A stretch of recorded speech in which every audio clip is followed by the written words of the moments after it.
Twitch is a giant community, you know, regardless if we don't all individually know each other.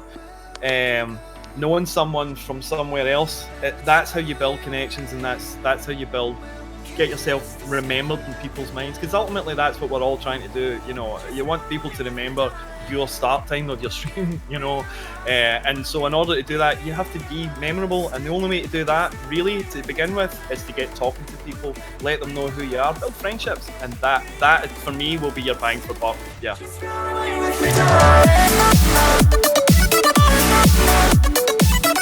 What is going on, guys? Welcome back to the Stream Key Podcast, our weekly show here at TRUgaming, where we show you how to level up your stream and have you call in and give us your own questions so we can help you out, go around the panel, and just talk about stuff.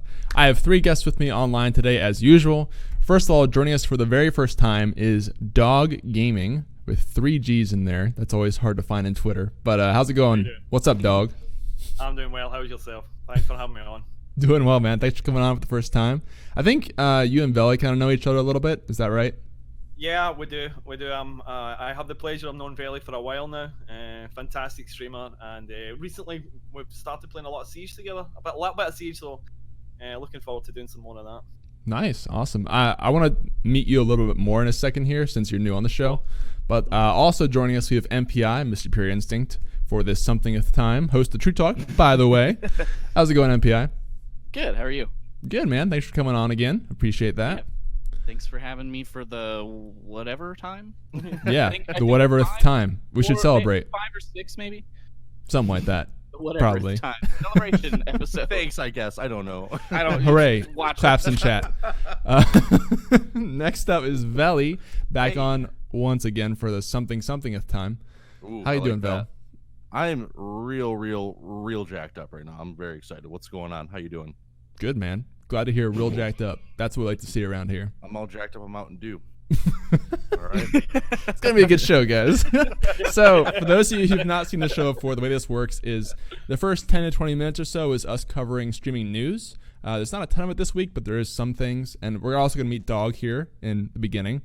And then the rest of the about hour and a half will be you guys giving us questions and calls. So if you have a question for your own stream, maybe you're kind of struggling on what game to pick to stream, or you're kind of burning out, anything you want to talk about, just give us a question, tag us in chat, we'll go through it. You can also call into the show via Discord, which we'll explain in a bit here. And then we'll talk about that for the rest of the show. But before we do that, let's go ahead and meet Dogg Gaming a little bit more. So Dogg, can you just kind of tell us about what your stream is, how long you've been doing it, a little bit about yourself? Well, I've been streaming now for probably close to 2 years. I initially started streaming as a way of expanding my world, as I say. For a long time, I've suffered from agoraphobia, anxiety, and depression, and those illnesses made my world really shrink. I have very little contact with people, and I decided that this was a way that I could try and meet more people, get to have contact with people, and form friendships that my illnesses were prohibiting me from managing to do in the real world, you know. So about 2 years now, and it's one of the best decisions, probably the best decision I've ever made. I've made some lifelong friends, as well as all the ups and downs that streaming brings. I've made wonderful connections with people, and it's enriched my life. It's helped me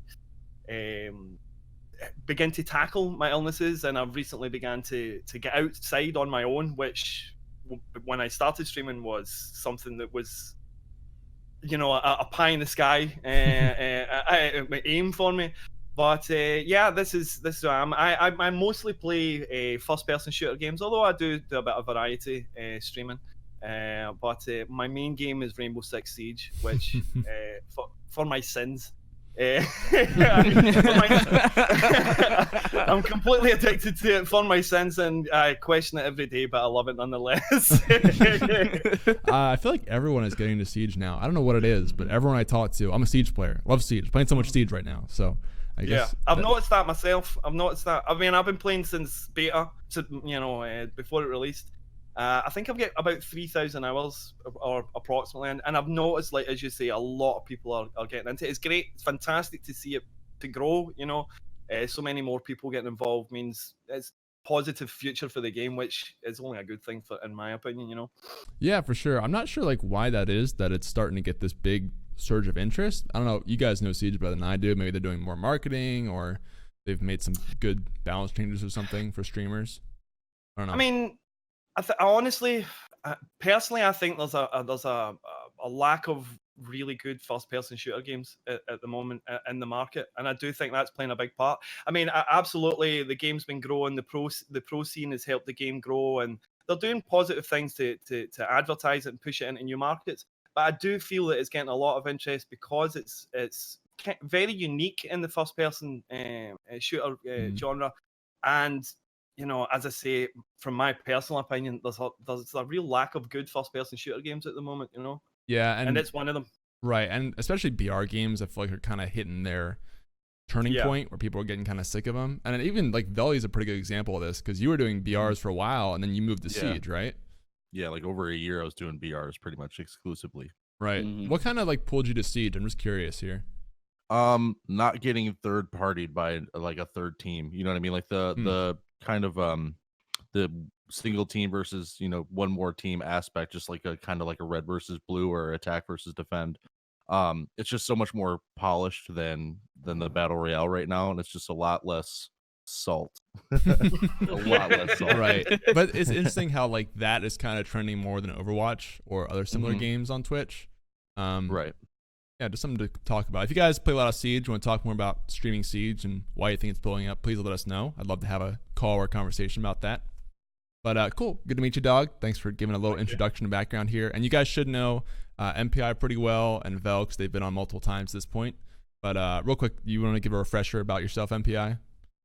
Yeah, sure. So I have been streaming for a little over a year, probably about a year and a half now. I do some story-based games. We do Dead by Daylight a lot. And most recently, I have gotten into streaming my video editing and getting more into like the art and creative side of Twitch. There's not a lot of people that I've found doing video editing, but the ones that have, other than like myself, I'll mention it or we'll talk about it, and everybody just gets really excited for someone else doing it. So we do that a lot. It's been very fun. Other than that, we talk a lot about mental health and things like that in my stream. So sometimes if you're in chat, things can get a little bit real, but it's always a safe and positive conversation about it. Nothing negative. I mean, that's what Twitch is all about, right? Having those real conversations and not and I think I've talked about it before. That was why I started streaming. Similar right. Dogg, you said you started streaming a lot with your anxiety, depression, and agoraphobia. It's kind of same for me. And then being able to use that, what helped me to help other people, that's what it's all about. That's the whole reason to do anything, really. I want to come back to that too, because I've heard a lot of people talk recently about using streaming as a way to overcome like these personal struggles or just challenging themselves. I think that's a cool topic. Also, video editing. I want to hit on that later if we have time. But let's go through the news really quickly, guys. Again, not a ton of it this week for streaming news, but there is some. Biggest thing probably is E3, which is coming up starting on, I think technically Sunday is like the first Xbox conference. There's something with EA on Saturday. But Sunday through Tuesday is most of the big panels. And the reason, first of all, it's E3. So obviously lots of games are going to come out that you can probably stream. That's always cool to watch. But if you are a streamer, you can actually co-stream it too on Twitch, which personally I love to watch co-streams of conferences like that because it just feels like it adds more entertainment to it. I'm curious, any of you guys, have you thought about restreaming E3 this weekend at all for any of the conferences? Vel, sounds like you are. Yeah, definitely. I mean, this is like the most open schedule I've had during an E3, so I might, want to take advantage of it. Do you think you're going to go for a lot of panels or just like a couple select ones? We'll see which ones they have. I haven't checked to see like exactly what's going on, but I guess we'll just have to see. Yeah. Cool. Yeah. Dogg, MPI, you guys think you might stream some of that E3 stuff at all? Perhaps. Very much like Veli, I'd have to wait and see what panels they're having, but it's something I'm open to the idea of, absolutely. Nice. MPI? I've been going back and forth on it. The last 3 or 4, almost 5 years of E3 at this point, I've watched every conference, and then I end up taking notes and trying to do more of like a wrap up and video and things.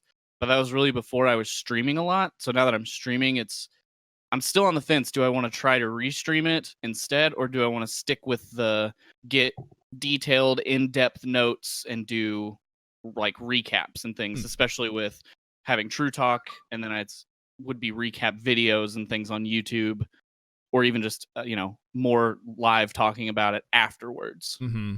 Well, I'm still on the fence.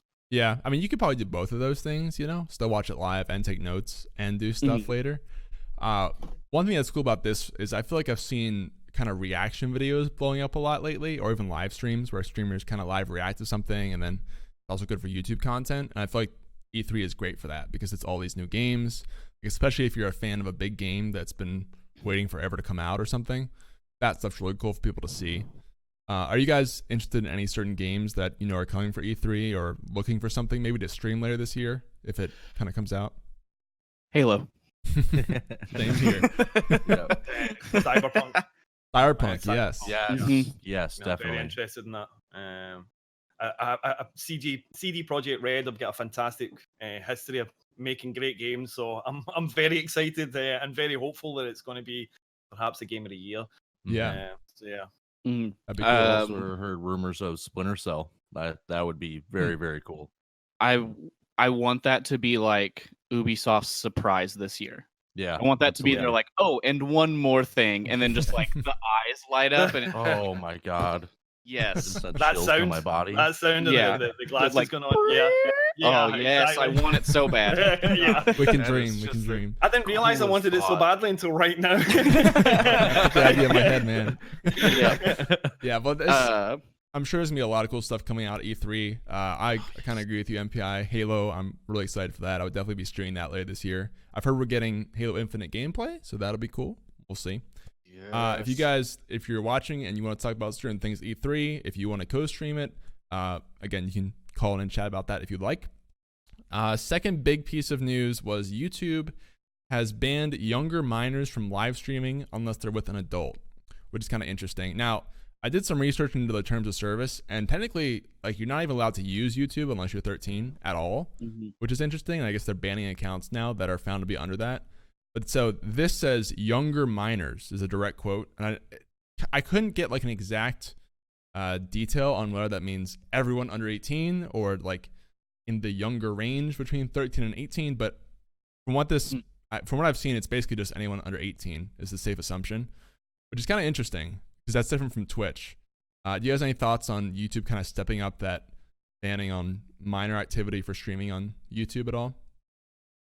Well, I mean, the one thing, and I think you just touched on it there, is that they've not been very clear as to what age range that this applies to, which is something, it's very hard to, someone 16, 17 streaming, it's not really the same as someone 13, 14, 12, or, it's a different thing. So I don't know. I'd like to see exactly what kind of age range that they are going to apply this minor or whatever. I can't. How did they word it? Sorry. It said younger minors. Younger minors. I mean, I've never actually heard that before. So I think it would be best to wait to see what age range. But I'm not against the idea of having making it more difficult for younger people to stream, but up to a certain age. Streaming's great, but it can open you up to a whole lot of things that perhaps younger people might not be fully equipped to deal with. And in that regard, I think it's a good move. But again, they have to be more broad. They have to tell us specifically what these ages are. There's no point in having these ambiguous titles, like tell us exactly what it is so we know what the rules are, and then it's easier to apply, and easier to uphold. So I was Game Genie in the chat said sub 13, but I don't think that's right because they just say you can't use the platform if you're under 13 as a whole. So there's no point in saying you can't live stream because you can't do anything. So it can't be under 13. It has to be somewhere in the range between 13 and 18. The question is, everyone in that age range, or is it kind of like a loose rule that they're only applying to younger accounts? I did a lot of research and I couldn't find any specific numbers. So if you guys found something and you found an actual direct quote, please let us know. But yeah. I wonder if they say younger minors. I wonder if they are looking at that like sub 16, so like 13 14, 15, and then once you hit 16, I mean, you're legally allowed to drive a car. I think that's kind of when you start to maybe be able to handle live streaming a little bit better. So maybe that's it. Mhm. I just don't know, how are you going to enforce that? Is what I run into with that. Are you going to ask them to like send in their new driver's license? I don't know. It's weird because I feel like they actually kind of left it intentionally vague to give themselves room to do it, you know? So now they Yeah. can say, oh, this person looks too young or whatever. Technically, we have the right to ban them via this versus like someone else who's maybe like 16, 17 who they just let go. It's kind of interesting because it seems like they're just giving themselves an excuse in case they need to.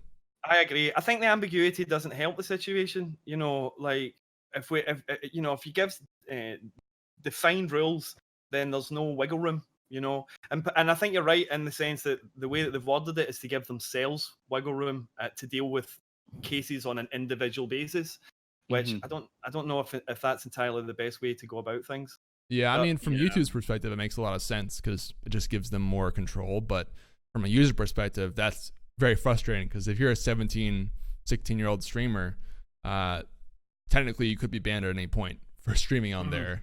Right. Even though they And I weren't clear wonder about if it. I wonder if this is just kind of their knee-jerk reaction to the FaZe streamer. I think his name's what is it? High Sky. It looks like. Yeah. What Google is telling me. Well, maybe this is just kind of like their quick response to it, and they're gonna fine tune it a little bit more as things go. Could be. Well, Yeah. that would make sense, and that would actually be a decent way to go around it. You know, here's a blanket statement just now. We can fine tune it as we go, given time.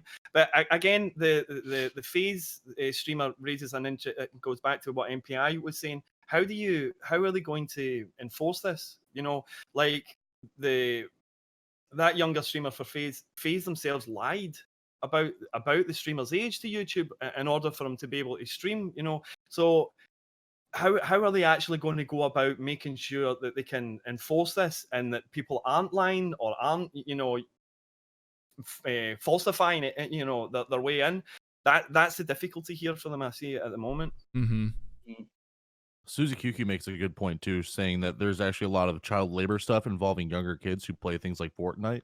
It could be that they're trying to cut out the opportunity for orgs to benefit off these younger esports competitors, is what she says. Absolutely. Yeah, and it kind of goes back to like the whole Tfue situation, right? And that whole lawsuit maybe turning into some stuff here. I think also YouTube has just been pushing for this stuff over the past year. They had that whole spree earlier where they were just banning videos that had CP letters in them, and then all those like perfectly fine accounts were getting banned on Pokemon Go. Yeah, and things all like the Pokemon Go streamers. So I think YouTube is just trying to be really safe about stuff like that and getting themselves into situations where they're getting, in controversy with minors, and they just want to stay away from that, which I understand from a business perspective. But those were the biggest things. Small thing again. So Twitch is pushing the Pride Month in June, and the reason I mention that is because it seems like first of all, everyone's doing Pride Month this month, right? I mean, if you see any game devs, they all have the rainbow logos, and that's cool. But it's interesting how Twitch is kind of pushing monthly themes this year. So, and more so than other companies, I think. Like they're really promoting certain streamers each month of certain ethnicity or a certain background. I'm curious if they'll kind of keep doing that for every month in the year, because I think they've done it for most months at this point, whether it was like Asian American or Black History Month, that kind of stuff. Kind of cool to see. And it's cool too with the Pride Month, what they're doing with the bits. I don't know if you've seen that cool. or not. Yeah, that is cool. But with that too, it's I think it's 10 cents for every 200 bits. 10 cents gets donated to a charity called the Trevor Project, which is specifically for helping to prevent suicide in LGBT teens and youth. Right. So they're also got that rolled in with charity too, which is really nice. I like how they're doing that kind of throughout the year too. Because they did that with like Extra Life Cheering or something too earlier. We'll see them just supporting more causes like that throughout the year. Yeah. And what's the thing with the emotes? Vel was telling me about this in his stream the other day. Yeah, it's like every 200 or 400 bits cheered, the chat gets new emotes, like for Pride Month. It drops them randomly. There's like I think 20 of them that you can get, I think is what it says. And it's cheer at least 200 bits to earn 2 of 20 exclusive emotes to use in June and unlock a gift emote for other viewers. and they almost drop randomly like trading cards. So like cool what idea. I have would be different from what all 3 of you have, which is I think it's pretty cool. Yeah, it's cool how they're I like adding that. more like kind of group benefits to that. I think that's a cool idea. But also still retaining a uniqueness in it as Mhm. well. You know, it's a group benefit, but as MPI was saying, we'll all have slightly different versions of it, and that also adds to it as well. I feel definitely. Yeah, adding like a rarity to the emotes, sort of. And Absolutely. it kind of gives back to those who do cheer bits, because I mean you can cheer bits and it's awesome. You know, you're helping out your one of your favorite streamer continue to do what they love. But then now, oh well, I did that. I got these 2 emotes and 10 cents went to a charity. Mm-hmm. This is awesome. Why would I not want to cheer more? And then it kind of rolls around and helps everybody, I think. Yeah, I think just adding a lot of perks to cheering is a cool idea. Hopefully, we see more of that coming down the road. Cool. Well, that's all the news for this week. Again, pretty sparse week. I think we'll have a lot to talk about next week after E3, because I'm sure, first of all, games, like I said, but also Twitch and Mixer tend to push out a lot of stuff around E3 too. So I'm excited to see what we have next week. So that means questions and calls are open, guys. If you would like to join the show, you can either join via calling in and being on the show with us here on the panel. You can talk about whatever you want to. Or if you can't get to Discord for some reason, you can also just tag us in chat with @TRUgaming and just put your question right there, and we will get to it. If you would like to call in, there are some links in the chat right now. Just follow that Discord link, join the voice chat, and then once you're in there, you'll need to accept my friend request for you to come on the show. And by the way, if you're a caller, you get priority, so you get to jump the line of people who are just asking the normal questions. So, but let's go ahead and throw this to Vel for a sec while we're waiting here. You had some topics, I believe, you want to talk about. I had a couple viewers come to my channel yesterday, and we're talking about, they're newer streamers and they don't have any viewers or anything like that. And so they were talking about how they're like, man, like no one's showing up to my channel or anything. And I said, it's like, basically I was trying to tell them that viewers won't make you a better streamer. Like I could drop 20 people in somebody's channel, and it's on you to keep them. And if you're not used to having 20 viewers, you're probably not going to keep them. And either way, you're not going to keep most of them anyway, because they're not a part of your community necessarily. Like you have to keep them engaged. And so I just wanted to kind of talk about, viewers won't help you be a better streamer. It's all about the learning curve of, going through the process of having no viewers, of eventually getting 1 or 2, and then just learning how to be yourself and find out how you entertain people. Because they're asking me on tips on how to be entertaining. I'm like, you got it. Like I could tell you everything. You could copy my stream, anybody else's stream exactly, and it's not going to work for you. So I just wanted to talk about that a little bit. Sure. Yeah, because I think a lot of us are at the point now where we've kind of passed that initial period where you're really kind of just waiting for something to happen, and you're streaming to no viewers, and it just really grindy at that point because it just takes a while to get those first few people in there. Well, yeah, what do you guys think about what Vel's saying here? Just kind of getting used to the actual stream as opposed to the viewers coming in and things like that. MPI, do you have thoughts?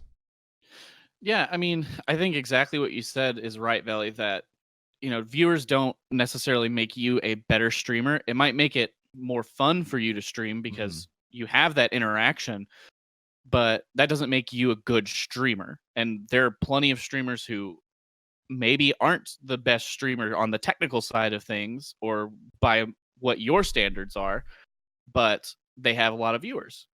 But that doesn't mean that they're, I guess, a bad streamer. You may just not like that kind of stream. Right. And Veli, you've talked about it before. Tim the Tapman has rated you with thousands of people. Yes. And you didn't know how to handle it, so you didn't keep a lot of them. Yeah. Especially the first time, absolutely. Yeah.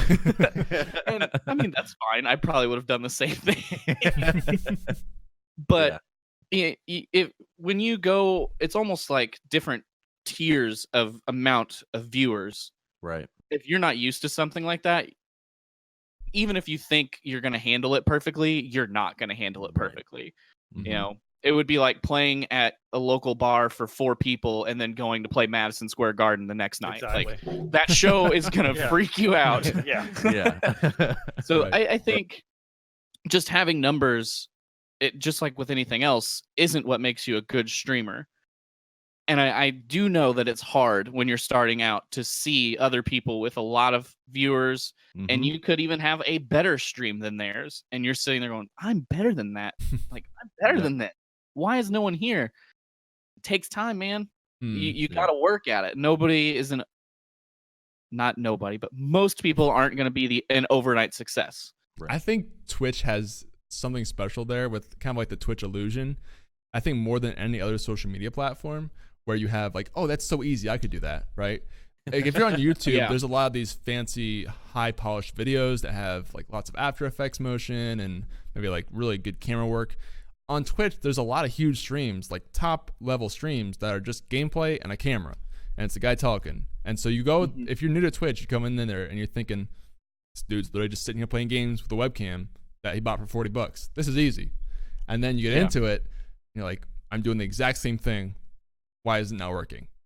So, and you don't realize that guy's been doing it for 10 years and has had this established audience for so long.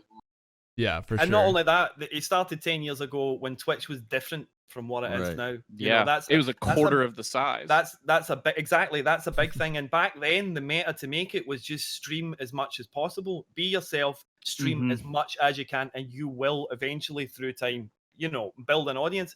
But it's not like that anymore. There's it's like the sweet shop. You can go in and have so many flavors, so many different types of streamer that the people are jumping around. So it's harder to make a community. But again, touching on what MPI was saying about viewers don't make you a good streamer. They don't, but they can point out to you. They can help point out to you where you're not a good streamer.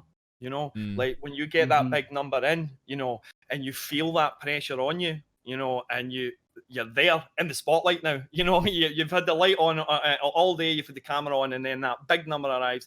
How you find yourself dealing with that can indicate to you how cut out you are down the line for streaming, because it isn't for everybody. It isn't. I mean, and there are lots of different levels that it can be for you. There are some people who are going to be great small streamers, and that's them. They're going to be fantastic at that. And there are some people that are just, they will be that big streamer, and that's where they're going to get to. But yeah, I think it can be. I think the biggest problem is seeing that zero number and feeling that it directly reflects on you as a person or on your content, and it doesn't. It doesn't. And as I'm sure every one of you would agree, you've got to sort of put that from your mind. It's not easy. You've got to shut the number off, have a good time, And also, I think another thing is, again, going back to what I was saying about how the meta, if you will, for making it on Twitch has changed. You have to get out there and become parts of communities yourself. You have to get yourself known. You have to make friends with people. You have to become, if whatever game you're in, if that's your main game, become a part of that community on the Reddit, on the forums and Discords. Let people know who you are, and they will come to your channel because they find out who you are as a person. And they'll want to support your passion. Right. So I think a big thing for people is thinking that I just need to stream. I just need to turn the camera on and play the game, and that'll be enough, But it's more than that. As every single one here will know, it's about networking. It's about putting in the hours when the camera's not on, about getting the graphics done and thinking of the little things that you can do for your community that's going to make them feel good. And, it's all those little things that really make a successful stream, But yeah, I mean, I sympathise with people who are starting out, because we've all been there. It can be crushing at times, But you've got to stick with it, and if you do, it'll get there. Yeah, absolutely. I think the whole discoverability issue with Twitch is a big culprit here, because it just really is hard. It's hard at any level to get new people into your stream, but especially as someone who's brand new. A lot of people probably don't realize that discoverability is so bad on Twitch when they're starting out. And so that's why it takes so long to get those first few viewers, because there's just no way to find you at all. I think a lot of stuff to say about this, to be honest, but there's a couple ways when you're just starting out, which are a lot better ways to get your first few viewers. And I want to say that having viewers in your stream does make a difference. Like when you're starting out, that can be really motivating.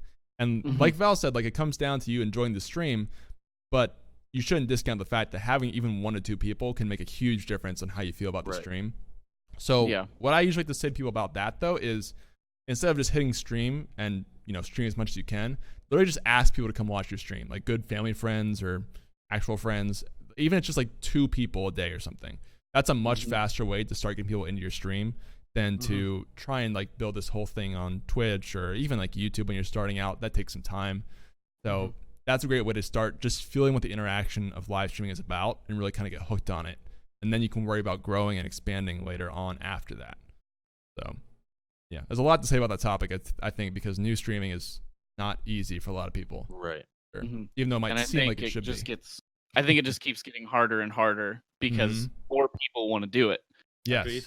And actually, that's kind of what. So Dogg was saying that streaming is not for everyone, and I feel like that's kind of, that topic has a lot of different viewpoints on it, because Twitch especially likes to make it feel like streaming is for everyone, and a lot of people just feel like streaming is really easy, like I said earlier, and then you kind of realize that, like, yes, streaming is open to everyone and everyone can do it, but there's a difference between that and being really good at it or having a knack for it. It's kind of hard to describe. Do you guys know what I'm talking about, though? Oh yeah. You also need to have a level of passion for it too to get yourself through the really, really crappy days. But that's something that not everybody has. Is like, and like they might have it for something else, but their passion might not be streaming. Their passion might be something else. Like whatever your passion is, like the hard days are going to be a lot easier than if you're not passionate about it. Agreed. Right. Yeah.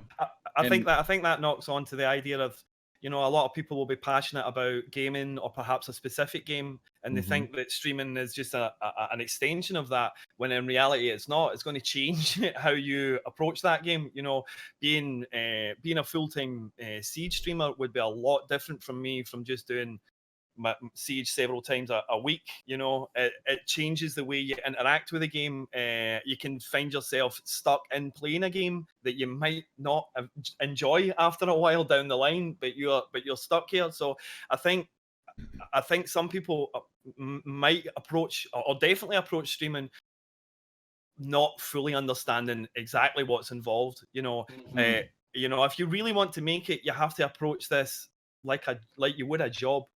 You have to be serious about it. You have to be committed. You can't just call off sick because you don't feel it like it that day. You have to go in. You have to be, and on top of that, you have to be entertaining. You have to be up. You have to bring that positivity and all those things that involved. So, not only is it the dedication of doing a job and all those things, but you also can't go in and have your off day that you might if you were just I don't know, stacking shelves or something, where you can just have an off day and just be like, I'm just getting on with my day.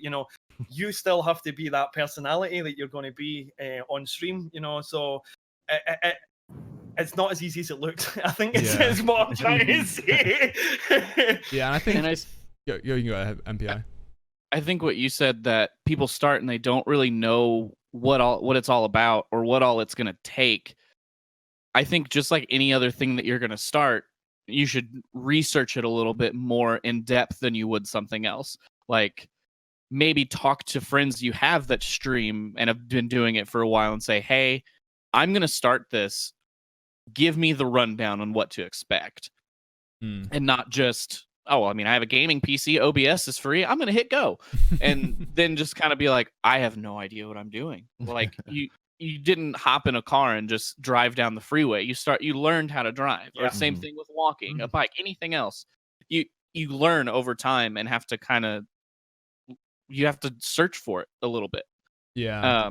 I think there is still value in just trying it out and starting it, even if just kind of jumping in head first. But it all depends on like what you want to get out of it, right? Because if you're just exploring it, then go ahead, explore it. But if you're kind of decide that you want to try and take it full time and get more serious about it, so like Dogg was saying, you have to treat it like a job, and I feel like that phrase kind of has a bad connotation around it, like, oh, it's going to be hard work and you're going to hate it. Like, I think like a better way to say it might be, because I agree with you, Dogg, but I think a better way to say it is kind of like, if you want this to be your career, if you want this to be full time, then you have to treat it like a career and put the work into it for it to be a career, if that makes sense. And like that shouldn't discourage you or make you feel like you're going to hate it, but you just have to realize that that's what it takes to get to the top level.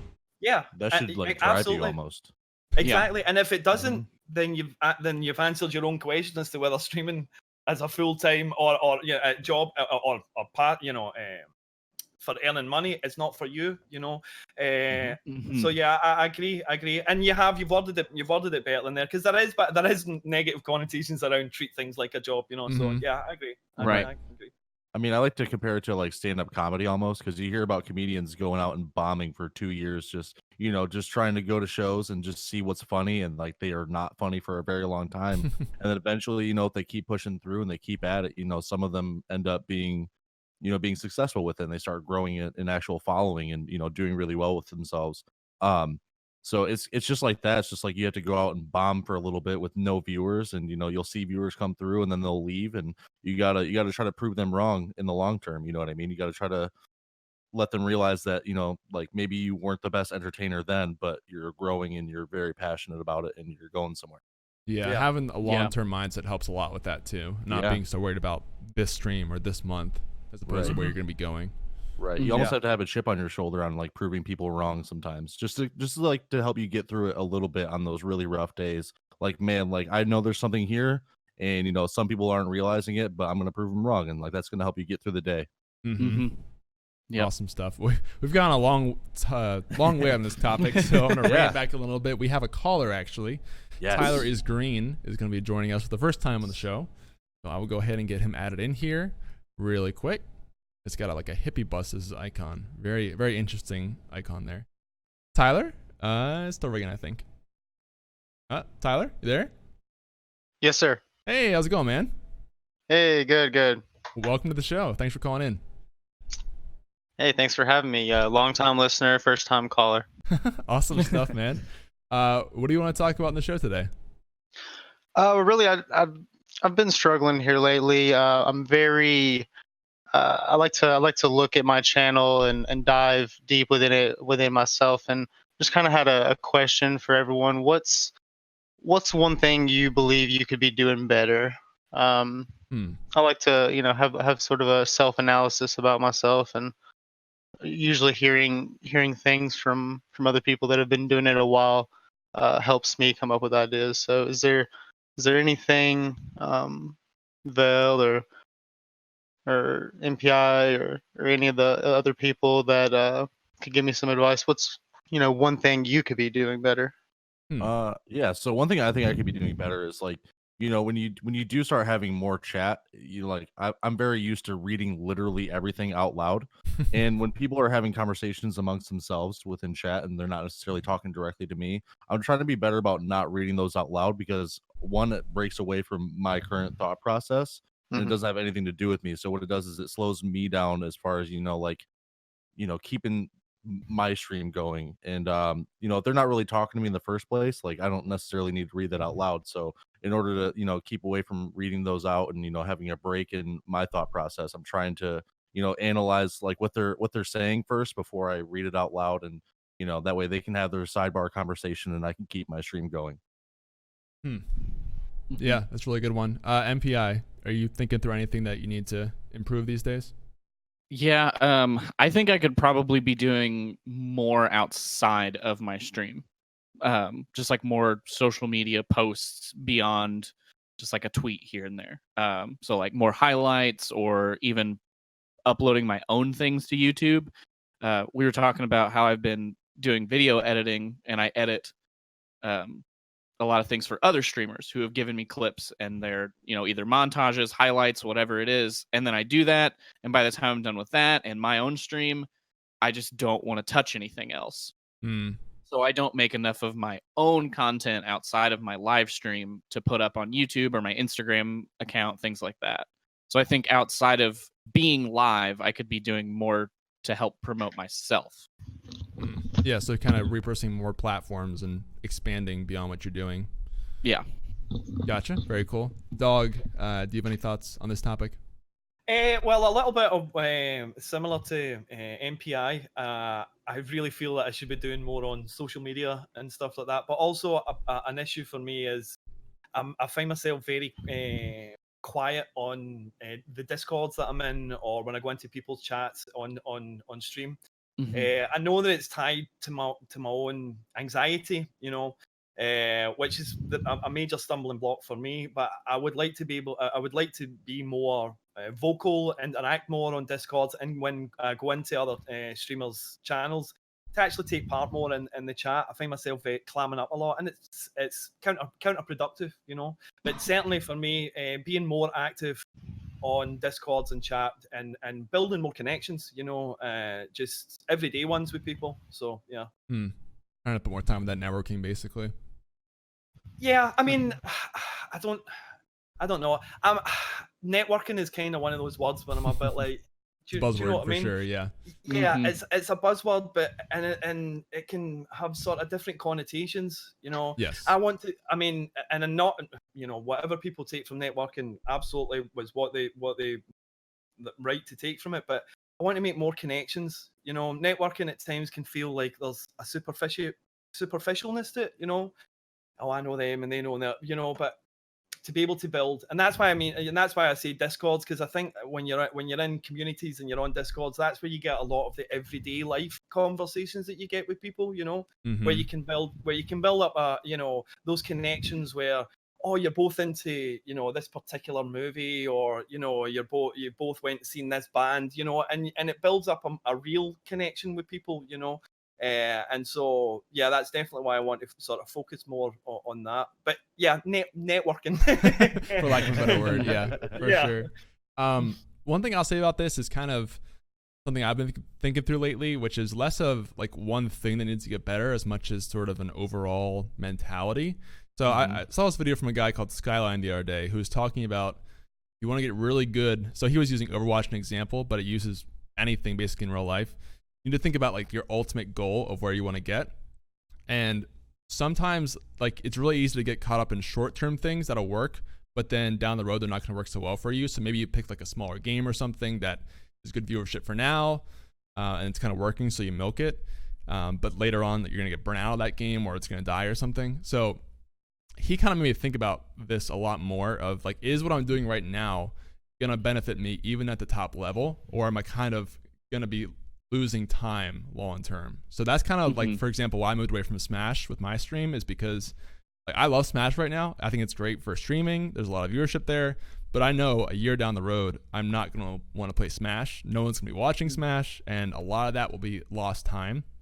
So that's kind of why I've moved to League of Legends, because that's a game that I know will always be popular. There will always be, I always want to play that game, and it's always going to be helpful. So like just taking that mentality and applying that to everything about the stream, whether that's YouTube videos or, you know, how I'm interacting with chat. Like Vel said, if you're reading off every message in chat, like does that scale at every point of your stream? And I think it is important to look at steps, because like, yes, you can do things and then change them over time for sure. But I think it's important to develop strategies that will work really well for you a year, 2 years down the road, and kind of set you up for success long term. I apologize, that's a little like high level, but I've just been thinking a lot through that in everything I do right now. My stream. I think it makes a lot of sense. Thinking about the long term, it's very, very smart. And I feel like too many people don't think about the long term of streaming. They're only thinking about, how can I get viewers right now? How can I be more entertaining right now? Right. And I think even like the game choice plays a huge deal in that. It's like, oh, this game's really popular right now. BRs are the thing right now, or whatever. Even if like you don't enjoy it, you're like, well, in the short term, the viewers are there, so I'll stream that. And then like again, 6 months down the road, you kind of are burnt out of that game, or there's not viewership there, and you're like, well, I just streamed this game that I didn't like for 6 months and it paid off for no reason. So why did I do it? So I think that's really important to look at too. But Tyler, you have any follow-up questions or thoughts on that? No, that was all. I really appreciate it. That helped me out a lot. Honestly, that's why I love this shows, because everyone takes it so in depth with the questions, and it's not just, you know, follow for follow and, you know, all that nonsense. So I really appreciate it, and I look forward to you know, the future shows. Cool. Thanks, man. Thanks for always supporting. I love your name too, by the way, because my brother's named Tyler Green. And your Tyler is Green. So I always think that's my brother. Thanks for calling, dude. Appreciate you. Yes, sir. Y'all have a great one. You too, man. Cool. That was a good question. Really good question. I like that question. Like the self-critique kind of aspect of that for sure. Mm-hmm. We have another caller actually, so we're gonna go right back into a call with the one and only British Avenger. He is a frequent guest. What's that called? I guess frequent customer. Isn't there a name for that? I can't A remember. regular? Regular? Regular. That's what. Yeah, regular. Thank you. Okay. All right. So we'll add British Avenger on the show right now, and see if he wants to talk. Oh, hey. British, you there? Yeah, Hey, welcome back, Oh. man. Again. How's it going? it's going good. How are you guys doing? Good, man. Thanks for calling in. What do you want to chat about today? Before my question, I want to add on what Valok question was about like new streamers and that with viewers. Like I never had that count on in the first place Mm-hmm. because I know like my mood would get affected by it. So I start talking off stream. I know it sounds really insane, but I talk to myself like nearly every like hour That's when I'm awesome, on dude. stream. That And is like awesome. because like if I don't have any viewers, I don't expect people to come in. But like Mhm. I just bet at least like, you know, have in my mind there's at least one person in there. So I will talk and keep the discussion going. So if someone does come in, like, you know, they can add to the conversation or like, you know, just start talking about any subject they want to. Mm. That's Mhm. awesome, man. Yeah, I mean that's what I did when I first started streaming. Is I practice just narrating things going on. Like I'd be in my apartment by myself, not even streaming, and I'd just be talking about I'm putting toast in the toaster right now, like just really weird things. You know what I mean? Like, but it's really good at getting used to just talking, just for the sake of talking. Yeah, Mhm. because that definitely is weird to do at first when you're starting out. Yeah, I Yeah. felt crazy. Avenger, did you have an actual question, or you just want to talk about that concept? Yeah, I had a question. Okay. I saw a tweet by a streamer, but I can't remember who it was. And like the video was about like, of course, like Twitch is getting bigger, like how YouTube is now, and of course you gotta stand out a lot on YouTube at the moment. And the streamer was saying it the same as Twitch, and like of course, like trying to say like with a personality or whatever, like you know them fake like I guess like personas, like you have like you know disrespect and that. But with me, I really don't like it because to me like it's not being myself. Mhm. But like if I'm being myself, but like to some people, if that's not like I guess a persona like other streamers are, they might find it boring. So this person was saying that you kind of are going to have to develop some sort of exaggerated personality to stand out moving forward. Yeah. Interesting. Okay. I think like that person, like whoever said that, has a point to where you'll stand out a lot more if you do have a persona or something like that. But if it's something that you personally don't want to do, it's not worth doing just for the sake of growth or standing out. Just because you know you're gonna stand out and you know you'll probably grow for 6 months. But what happens when what happens if Dr. Disrespect decides to take off the wig and the sunglasses? You know what I mean? Like it eventually, if it's something that you don't want to do, it's going to show and you're going to be burnt out on it. So what's more worth it? Enjoying every second of streaming and just being yourself, whether you grow to a crazy amount or not, or do you want to try to grow as long as you can and, you know, kind of almost suffer every day from doing something that you don't necessarily believe in? Mm-hmm. Yeah, that's a really good point. Because I mean, like, yes, that stuff will help you grow, but it depends on what you want. Like, if you just want to be a brand on Twitch and make a huge Twitch channel, sure, knock yourself out. Go make a crazy persona. But if you want to enjoy streaming and just whatever, like stream whenever you want to and have fun with it, you can still grow that way. It's not like it's impossible. I would say as well that the if taking on a persona gives you a boom or bust situation as well.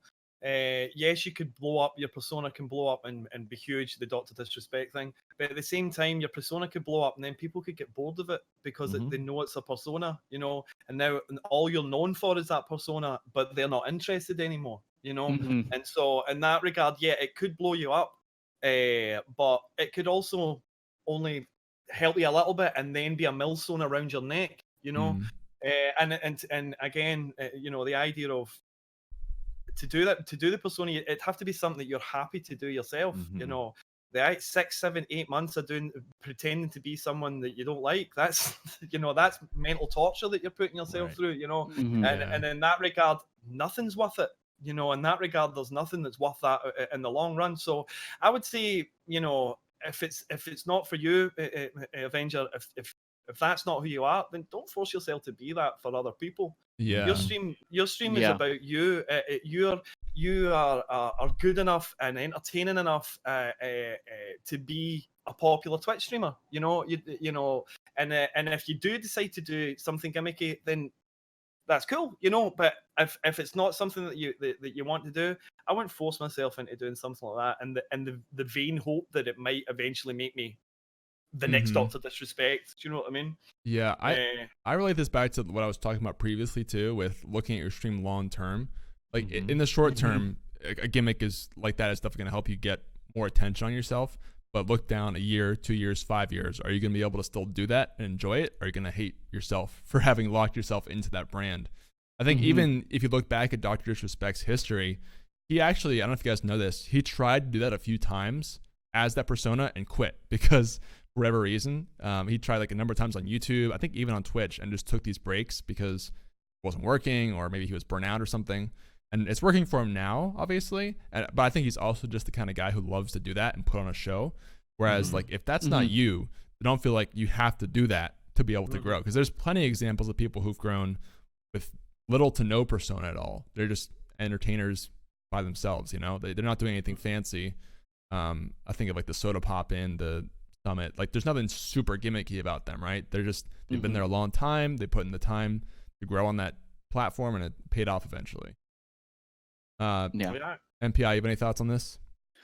I mean, I think Velok and Dogg, you guys both are gonna say said basically what I'm gonna say. I don't think you need to put on a persona. It will help you maybe stand out a little bit and blow up quick, but just like you said, Dogg, long term, that's just torturing yourself, especially if you don't like that. If you like that and you want to put on a persona, or maybe even put on like a show on your stream, and it could be different characters. Maybe once a month, it's a new character that comes out, and then people are interested in coming back to that. If that's your thing, that's cool. Maybe if you're a trained actor and that's what you like, sure. But if you aren't interested in doing that, or it doesn't sound fun to you, don't do it. I think the better thing at that point is be 100% yourself at a 100% level all the time. If you're a hyped man, like you're like Veli, you get hyped, you get excited about stuff, be hyped all the time. Just turn it up. If you're chill and you like to have chill streams, just chill out and have some fun. You know, whoever you are as a person and what your personality is, just crank that to 11 and stay that. I think that's the better way to do it. I completely agree. People want to, especially at smaller level with streamers, people want to connect with a streamer. They want to feel, you know, they maybe have something in common. You know, they want to feel that connection. That's why a lot of people, I mean, I know a lot of people specifically only go to small streams. You know, they never go to the big streams. They want that interaction. And, you know, if you're yourself, if you're comfortable in yourself, people will come to your stream that enjoy that interaction that you have with them, and that's just what you build on. You know, your style of interaction, exactly as MPI said, whether it's hype, whether it's chill, do your thing. You know, and people will come. Yeah, and there's a difference between kind of just pumping up what you already like to do and being fake. You know, because you can kind of just, you know, if you're naturally kind of loud occasionally, you can kind of work on that and develop that skill over time, or whatever your thing is that you're good at, just reinforcing that a little bit versus trying to do something completely different that's not you at all, like putting on a character or, you know, playing games that you don't want to play, stuff like that. Avenger, do you have any other thoughts on this or follow-up questions? Not really. Okay. Val, did I cut you off? Were you gonna say something?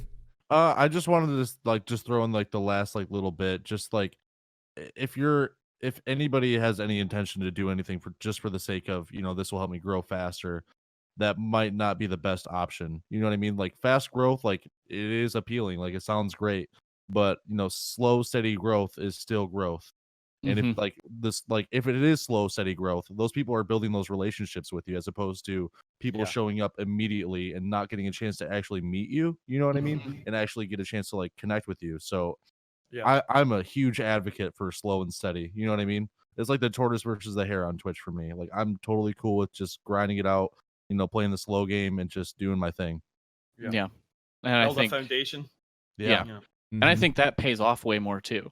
It's Mhm. more rewarding for you and Absolutely. in personal fulfillment and in the long term, because I know that I could not do a persona every day, all day, on stream, in your Discord server if you have one, in your on your social media. If you ever go to cons and you meet people, you have to be in that persona, and it's just like sometimes I just want to be myself, just want to Yeah. exist. So I think it's more fulfilling to do it that way. What Veli said is Mhm. grind it out, work. You're probably going to work your butt off. I'm not going to lie to you, but you're going to be more fulfilled from doing it that way than Yeah. taking the short way. Mhm. Absolutely. Agreed. Cool, British. Thank you for calling in once again, man. We appreciate you. I just want to Thanks, add, dude. You what? I'm betrayed. You picked me second again. I can't tell who joins. I just go to the Discord and I see callers, so I just joined. Pick one. mean, Sorry. on that one. Obviously, you had something against me, so. We'll get you Get first him outta next here. time, okay? Promise. Okay. All right. Thanks, man. Thanks for calling in. Bye. Poor Yeah, guy. He Always supports getting the show upset. every week in GreenChord. Just Always tosses the him bridesmaid. aside. Always the bridesmaid. All right. We actually have another caller, Captain Cavalier. And we recognize that name, perhaps? Chat. He's in the true server now. I actually Okay. talked to him last night a little bit. Okay, cool. I'm always just a little cautious now ever since our little mishap we Yeah, had. yeah. So. He's in- super I know unfortunate. he's in the TRUgaming server, and he Yeah. asked me about some artwork. Okay. That's how I talked to him. So Cool. I think he's been around at least a little bit. Sweet. He just needs to accept my friend request, and then we can actually pull him on the show. That's how Discord chats work. I know. Every week I have to do it. I'm like, how am I not friends with these people already? Yeah, it's not the best system, but you know what? We roll with it for sure. By the way, did you guys see the server boosting stuff now for Discord? It came out. What? This- Yes. Yeah. Mm-hmm. What do you think about it? It's interesting, but I don't think enough people are going to pay for Nitro just to do that. Yeah, and actually, I think it's like the second tier of Nitro. It's not the first one, Yeah. which Yeah. is interesting. It is? It's like the $10 Yeah, month. it's the Oh, second okay. tier. That's true. Yeah. I'm grandfathered in because Yeah. I've had it for so long. Same So here. I still luckily have it at that $4.99, but I think as soon as it goes up, I'm probably gonna get rid of it. I don't know if is it going to go up if you stay grandfathered in or just take a I month think off. You it's 2020 is what it says. Oh, like in gosh. my I don't think I have the message anymore, but it was like when they raised the price, it was like you have this until 2020 or you cancel your account. So if you want to keep it at that, stay with it till then. There you go. I think it's interesting because they give you like an animated server icon at a certain level, and you can get like a little server banner. I really liked that over time as more people boost the server, it bumps up the files that you can put in it. Yeah. So Mhm. bigger file sizes is really not. That's like the main reason that I have Nitro. It also is I can bumps the pick my name file in size. that. Sorry. It You're also good. bumps the file size for non-Nitro users as well, which Yes. I think is a big bonus. Very interesting that you can sort of help the whole Discord regardless of whether they're paying that extra money. Mm-hmm. And I think I saw it on Reddit that they mentioned the downside to that is since it's almost individual based that people are helping boost it. If one person 1 month decides they want to boost another server or they just can't afford Nitro and they cancel it, you could drop down a tier and then that everyone's gonna kind of be like, hey man, this is on you. Yeah. So people are gonna be kind of witch hunting people not boosting the server, which I think they'll find a way to kind of work that out, hopefully. But Yeah, it's interesting because I actually I boosted my private server before it kind of got released to everybody because for some reason mine had it, and I switched it over to the TRUgaming server recently. But my private server still has the animated icon, even though there's no boost on that server anymore. I'm not sure how that whole works. If you just keep it for the month or Keep it for I good. think it's I don't know. 30 days. Okay. Well, if Discord is listening, it's not going to be the case anymore. Yeah, so. yeah, Green ruined it for everybody. Nervous sweating. All right, we finally got the friend request ad from Captain Cavalier. I'm gonna go ahead and add him to the call now. For real this time, I promise. Yeah, it's ringing right now, I think. Captain? Yeah, hi, what's up? Hey, how's it going, man? Good. Okay, just to say something about what you're talking about Discord and Nitro. The thing about Nitro is, and the reason they're increasing the price is because that's their main source of revenue, because they're a private company, and so they get investors, and they're trying to make it so that they don't rely specifically on those investors to keep the company afloat, I guess best way to put it. Gotcha. Yeah, and then I know they also just have been adding more and more free games and things, so that's also probably a good incentive to stick with it for the $10 a month. Yeah, I mean, they're trying to be careful with monetization, I think, because their platform is very popular, but they have to be careful about how they roll out ways to make money off of it. For sure. Captain, what was your question you want to talk about today? Okay, I have 2 questions. One, you sort of covered this, but I'm not specifically sure if you did. What do you think is the best way to help small channels grow? Help small channels grow? So just in general, like, what's the best thing you can do when you're starting out to start growing? Yes. Okay. Dogg, do you have any thoughts on when you're just starting out streaming, what you can kind of do to get started that's the most bang for your buck, time-wise? The most bang for your buck, get involved in communities, get talking to people, get asking questions, and building friendships, and visiting other people's streams and talking in people's streams as well. Yeah, Twitch is a giant community, you know, regardless if we don't all individually know each other. Knowing someone from somewhere else, that's how you build connections, and that's how you get yourself remembered in people's minds, because ultimately that's what we're all trying to do. You know, you want people to remember your start time of your stream, you know, and so in order to do that, you have to be memorable, and the only way to do that, really, to begin with, is to get talking to people, let them know who you are, build friendships, and that for me will be your bang for buck. Yeah. The best way you can use your time starting out. Yeah. Cool. MPI, what are your thoughts? I think that's what Dogg said is probably the biggest one, is just like, even whenever you're just trying to grow to your next level of streaming, is getting involved in communities, making friends and networking. But to kind of top on that, we've seen this a lot, and I'm sure everyone else has. Don't go into someone's stream just to say, hey, I stream. Yeah. Like, hey, I just started streaming, I want to make friends. That's not the way to do it. Right. Or, hey, I'm live now. Yeah, or like, whenever, like, kind of the subtle one that I've seen is like, okay, well, I have to go stream now, bye. It's like, you're saying bye to tell them what you're doing, but you're also kind of like pushing your own stream. Yeah. And I think that's a big part of, while you're networking, that's like your unspoken no, don't do that. Yeah, Right. Absolutely. I think that's rule one of streaming is don't self promote on other people's channels. You know, obviously some people allow it. Whatever people choose to do in their streams, absolutely their choice. But don't assume it. You know, don't assume it. Assume not to do it. I completely agree. Right. Yeah, I completely agree with you, MPI. That is one way to get the wrong reputation and have people not come to your stream, because it's just kind of icky in a way. You know, people see it in chat and they go, you know, that's it would. And you'll find over time that there are a lot of people who are totally fine with it, or they'll even just, like, if they meet someone new that's in their chat, they'll ask them just like, oh, hey, do you stream too? And they're a little bit more open to that than others. And I think if someone asks you, absolutely answer them, let them know, yes, I stream, this is what I do, and go let them take it from there. But the first thing to say in someone's chat is like, hi, you're playing Fortnite, I stream Fortnite too. That's not the right way to go about it. You actually have to make these connections. You can't just drop into a stream, say I stream, and then leave. I think that's kind of just something to add on to that. And the other thing would be, a schedule. It doesn't have to be necessarily like a military regimen of a schedule, but stick to a schedule the best that you can, because over time more people are going to know that's when you start streaming, and they'll be able to either come to the stream, or maybe they're ending their stream of a friend that you've made over this time and they'll raid you.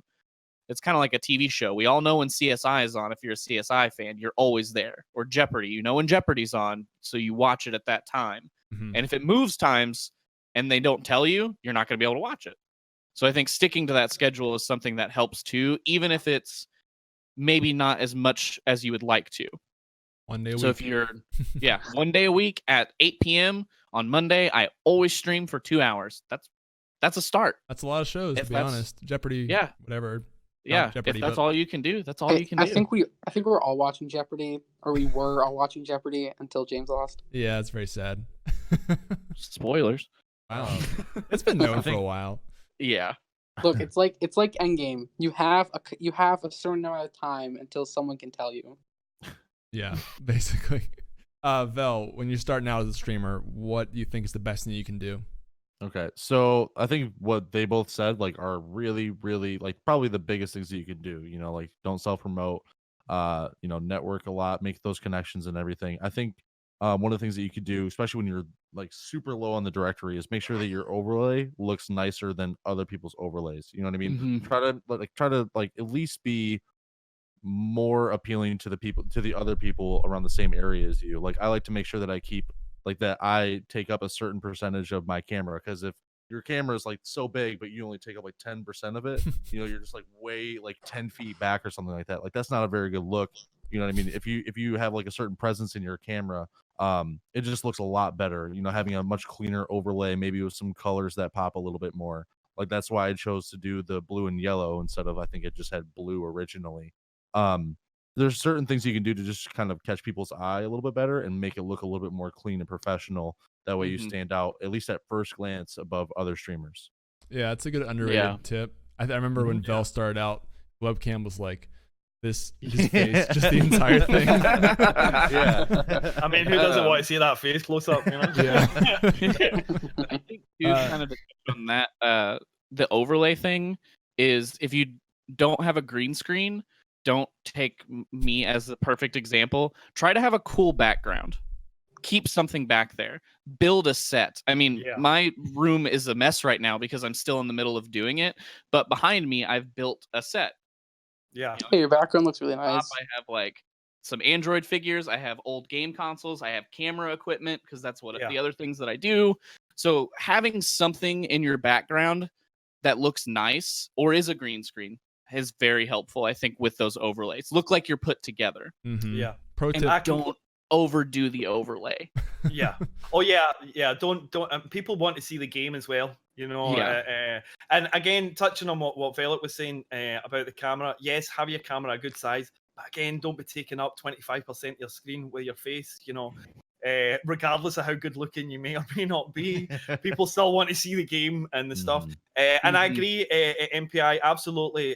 The idea, if you've not got a green screen, build a set behind you. Have something. It's not just attractive to look at. It also is conversation starters, and it's also stuff that people can come in and go, "Oh, I've got that." And you're again, you're back to building connections. You're back to building a human connection with people. So yeah, I agree, and I quite like your set as well, MPI.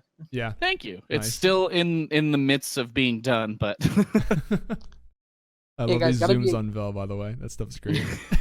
You gotta be a gamer You gotta be a gaming streamer with only 1/10 of the entire space taking up gaming. Just have 9/10 being your face cam. Yep. Yeah, that's what you should see the clip from Vel's stream. He did that the other day. That was great. Hell yeah, I did. I would agree with all these guys. What you said. I think the overlays is a cool kind of maybe unthought of thing as much, but I would say a couple things. If you're like brand new to Twitch, I wouldn't worry so much about all this stuff. Like if you're day one of streaming, just make sure that you just try it out and don't get overwhelmed by trying to think through all this stuff and just get a feel for it. But if you're kind of past that point and you've had the chance to try it out and you're like, okay, now I want to grow, what do I do? Again, everything you guys said is really great. Building network communities. One thing I'd add on there is something that Vel said before that stuck with me is kind of treat your first viewers like gold. I mean, this applies to everybody, but it Mm-hmm. really comes down to quality over quantity, especially when you're starting out. Because if you take the time to invest in those initial few people, they'll stick around, and then more people will come around, and like finding those first core people in your community is so big. I mean, I'm sure you guys all have people who were there in your early days of streaming who are still there and still come by because you built those really solid communities and people connections. So Right. That's what I would add on to that myself. Captain, any other follow-up questions or thoughts at all? Okay, 2 things. One, I like your plushies, GreenChord. Oh, I like thank the you. Do plushies. you know what they And are? second, I know I know one of them's a Pokemon, and I know one of the. I'm assuming the other one. No, Nope. that's not a Pokemon. Dang. I honestly thought it was a Pokemon. What is it? It is It's from Pikachu. No. Gamer, by the way. No. It's something from League of Legends called a Poro, and the other one you can probably guess. Oh, I'm getting out. Oh my god. I think it's the best Twitch Mixer, and YouTube community logo. Mm-hmm. Mm-hmm. True T. I'm sorry. What? True. I don't know He's saying why that I True said Gaming True is the TV. best. Oh, Sorry, thank I you. was watching something before. I said True TV, and then I realized, oh. Yeah. Well, thank you. I'm glad you like the logo. We've had a lot of different logos. Totally oblivious. Yep. It's like still thinking about that Pikachu comment right there. Your face was priceless. Lost He was all like, I faith in swear. Ball now. He's like, this is Felly's last episode. I'm getting a new host. It's about time. Man. Fired. Last straw right I'm there. pretty sure it's Pikachu. Okay, I'm not taking your guys' opinions. seriously. Like, I'm sure. Cool. Well, Captain, thank you for calling in, dude. We appreciate the question. It's a good one. I got one more. Oh, question. go ahead. Yeah, sorry. Actually, I got one thing to say. Then I got one more question. One, I envy all your guys' beards. Oh, thanks, dude. Thanks. Mine's the weakest beard here, I think, of everyone's beard. I don't I know. remind myself. Pretty low. I'm having an awful beard day. I've been having an awful beard week, but let's not talk about that. I'll end up crying into a jar of ice cream. I'm sorry. It looks pretty good to me, man. What was your other question, though, Captain? Okay, so when recommend, how do I put this? There's bots, and then there's stuff like Streamlabs. I guess is the way to put it. What do you recommend exactly? Like what's sorry? Not what do you recommend? What's the one you guys prefer to use the most? Do you get what I'm saying or no? Like Yeah. for commands. Yeah. Yeah. Yeah. Okay. I use Streamlabs or not. I'm sorry, Nightbot. I use Nightbot. Same here. All I use is Nightbot personally. Yeah. But I currently use Nightbot, but I'm actually trying to move across to Streamlabs because I like some of the more features that it has. You know, some of the games and the ability to trigger sounds and such like that. But yeah, Nightbot's pretty solid. Okay, yeah, I use Nightbot. I just didn't know if there was really anything else you guys used and had an opinion on. yeah, it depends on what you want to do with it. Like for the TRUgaming account, we use Stream Elements because that has a better user loyalty system, I think, than the Streamlabs bot for what we do. If you have a lot of people in chat, I think it's a bad idea to just add bots because you feel like you should have them. Make sure you have a reason to add each bot that you want to add it for that your current bot doesn't let you do. Because I think in general, the fewer bots you have, the better. Like if your chat's filled with bots and like auto timed messages and things like that, that's gonna be a big turn off for people. So make sure you're careful about them. MPI, do you use anything different? I use Streamlabs right now, and honestly, it's just what I found when I started, and it's easier to just keep using it than it is to rebuild all of my commands in another bot. Which is why my switch from Nightbot's taken me so long. Yeah, same here, to be honest. Nightbot is Yeah. great though because it's so plug and play. You can set it up in like 5 minutes, and it gives you all the basic commands. A lot of people don't need anything fancy for this stuff. Like you can do mini games, that stuff. Personally, I feel like the mini games are really gimmicky, but I mean, if it's your style, go for it. Yeah, I don't know. Cool. Yeah, my bot's super simple. It's a few timed commands, and like 2 sound bites, and that's it. So literally any one of them would accomplish what I want. Yeah, nice. Actually, fun fact: apparently, Nightbot has a feature where it'll send you DJ Khaled quotes in chat. I found that the other day, and that made my day. Yeah, it's like a hidden feature. Just DJ Khaled, and You that's can all customize it. it. I made it DJ in mine, but it'll say like random quotes like, "They don't want you to eat a good breakfast. Don't let them take you down," or something. And it just makes no sense, but it makes my day. So, I love that one. I like that. Captain, anything else to add here? All I want to say is you guys all should get a donut for free National Donut Day. I forgot about that. Yes. I need to do that. Where's my donut? Chat, go I'm in get the U- donuts. I'm in the UK. Green, we I don't was- have it. Yeah, Green, I thought you were bringing donuts for everybody. Virtual donuts. We're the We'll blame- talent. You blame Vince. Well, are you though? Brought us on your show. Captain, thank you for calling in, dude. I appreciate you. Yeah, man. All right, I'll see you around. Thanks. See ya. Vince says donuts, please, on this. He's now petitioning me to go donuts for the whole office. I guess I have to. We have another caller. Lots of callers today. I think it's Crazy Jay, who is a familiar Oh face. man, what's up? Yeah, we haven't seen Crazy craziest for a of while. Jays. Oh boy, how do I type in his name though? He's got a lot of fancy characters. N-Gen Crazy J. Okay, let me try and get this right so I can add him. Am I not friends with him? I swear I was. Yeah. Maybe he unfriended me, guys. He doesn't like me anymore. No, I don't know. I'm not his friend. Okay. Well, add him really quickly, and then when he accepts, we'll get him on the call here. He used to be a true partner, but he moved over to. He was going around the country doing some fighting game tournaments, if I remember correctly. So that was pretty interesting. We'll hear a little about that. But I'm gonna add him to the call really quickly, and we will see what he has to say. Ringing right now. Crazy? Hey, Hey man, how's it going? hey, pretty good, guys. Welcome. How have you been? I've been busy. Yeah. Extremely busy. Awesome. Well, what do you want to talk about in the show today? I want to talk about E3. That's what I want to talk about. Upcoming Okay. E3 stuff. Yes. First off, question for all of you.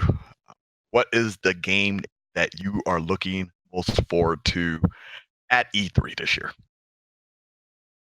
For me, Splinter Cell. I need a Splinter Cell reveal, or at least some sort of announcement for it.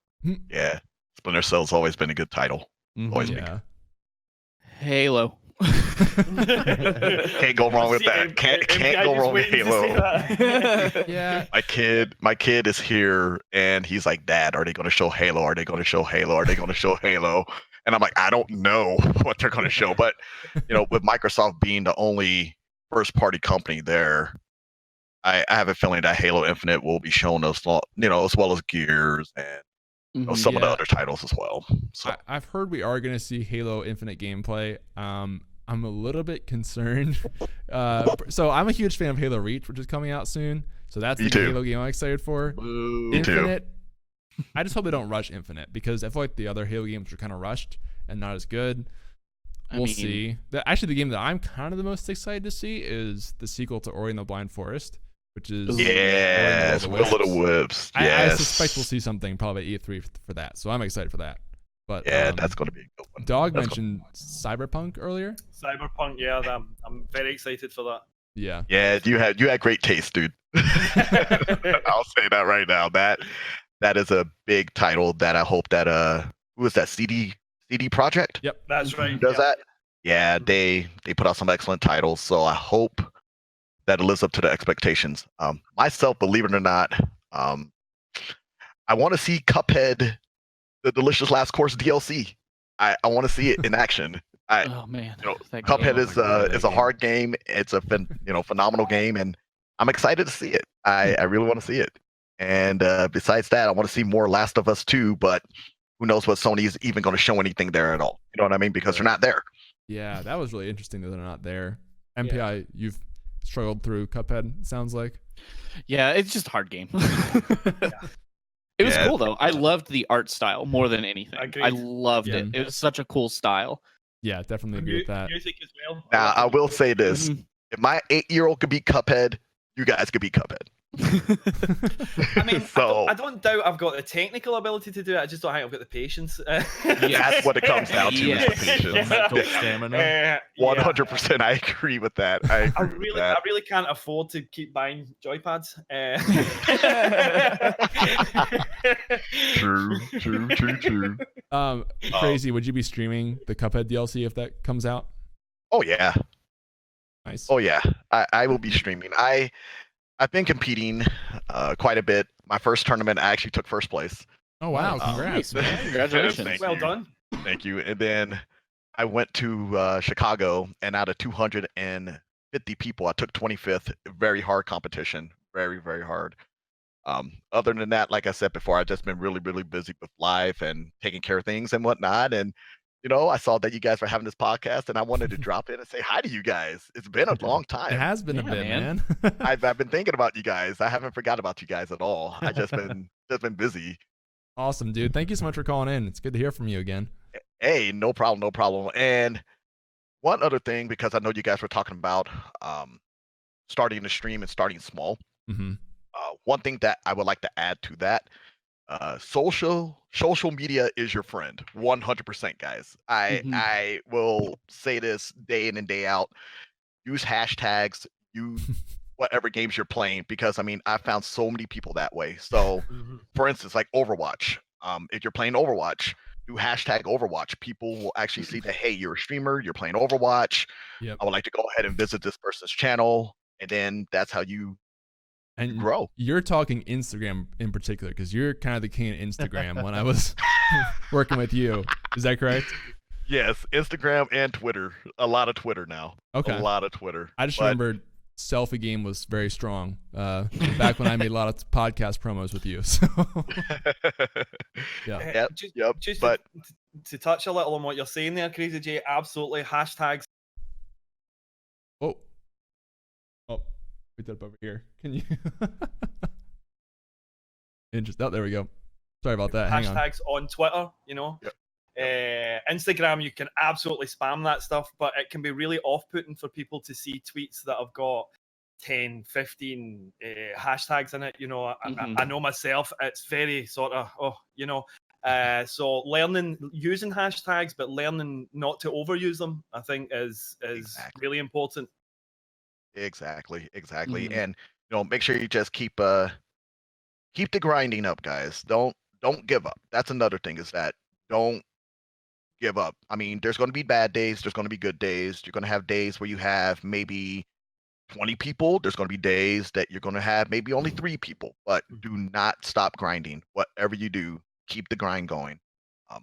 Your results will speak for themselves if you keep grinding, guys. I know firsthand. So There you go. Work Yep. hard pays off. it For sure. does. It does. Cool, man. Thank you again for calling in. Always good to hear from you. Yep, absolutely. Have a good one, dude. Yeah, you too. Good old Crazy J. Come back on. Yeah, it's been a minute since we chatted with him. All right, well, finally we have a break from callers for a bit so we can get to some chat questions, guys. Just get the line if you call in. It's always a nice perk. So, first question I think comes from Just Pandy in Discord, who said, I can't be present to watch the show, but I have a question for this week. I haven't gotten back into the groove of streaming since taking a long hiatus due to moving out of state. I find myself feeling overwhelmed with all the steps with setting my stream up, such as making sure my lights are on, cam is running, bots going, overlay works, etc. Like if I pull back on a lot of elements, such as not worrying about a cam, it will make it easier for me to just stream.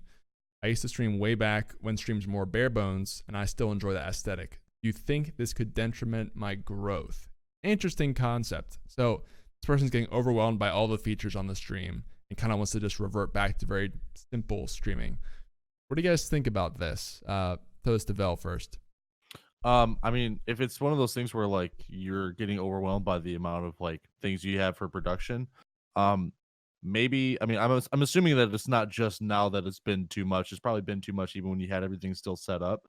So you might not be comfortable with all that stuff. So if you're more comfortable without a camera and worrying about lights and everything like that, then stream with no camera.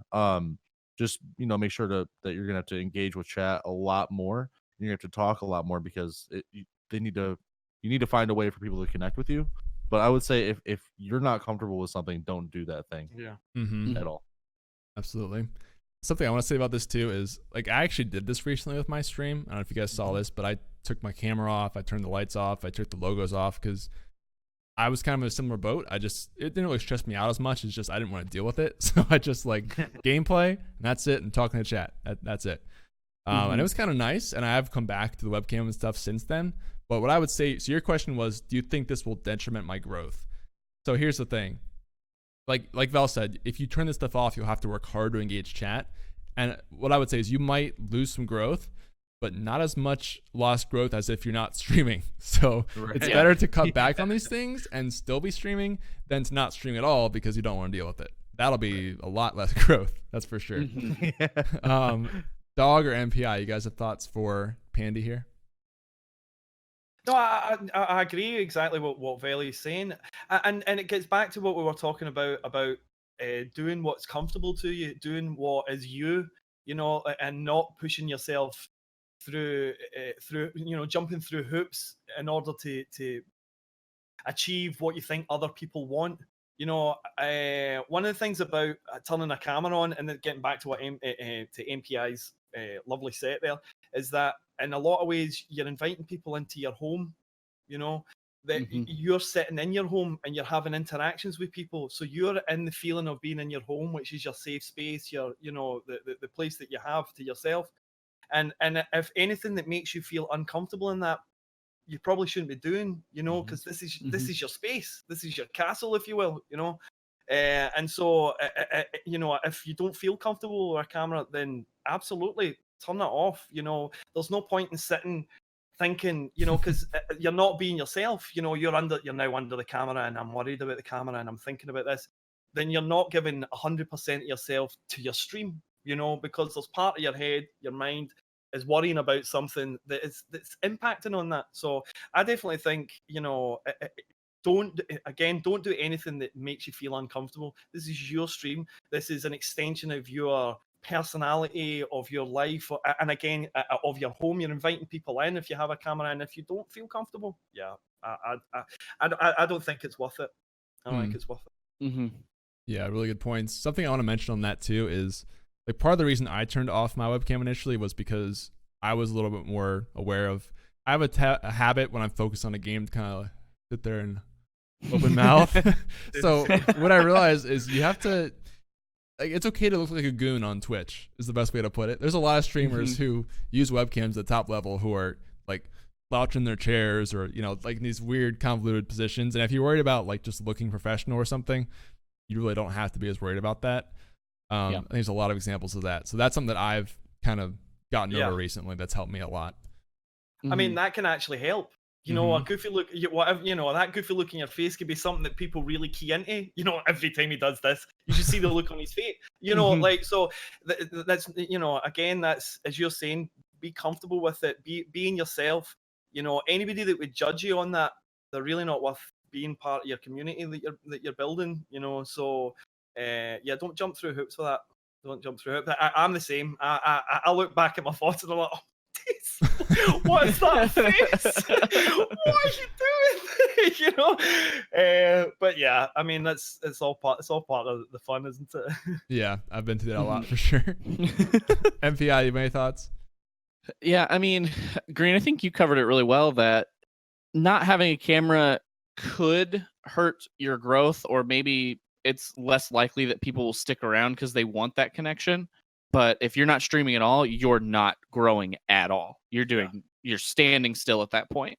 So I think, even if you just want to physically set up your webcam and have it added in OBS, you can still turn it off.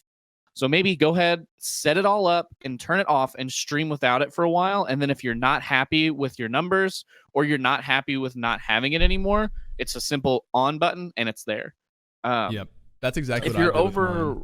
Go ahead, sorry. Exactly. You don't have to unplug it or not have it at all. Just turn it off. Yeah. And he mentioned that he's stressed out with the overlay overall as well. Just have less stuff. You said you streamed when it was very minimal and bare bones, and a lot of people like that kind of overlay and setup, both as a streamer and a viewer. I mean, I have a sponsor banner in the top with 3 images, my webcam with 1 border around it because I think it looks weird without it, and closed captioning. That's it. I don't have a lot of fancy flashing graphics. I don't have a stinger between scene transitions. There's no, just extra flashy stuff. Just, if you don't like that stuff, just take it off. Yeah. I think, it's not necessary. Right. When I went through this process myself too, what I kind of ended up doing is adding back pieces slowly. So I stripped down a lot really quick and took off the camera, the lights, the logos. and for a while it was just the gameplay and microphone. And then I added back the camera, and then I added back the light, and I added back like slowly, not like stream by stream, not all at once. And that was a lot easier because I feel like if you've kind of gotten into streaming, you know how you kind of just tend to want to upgrade your stream over time, little by little.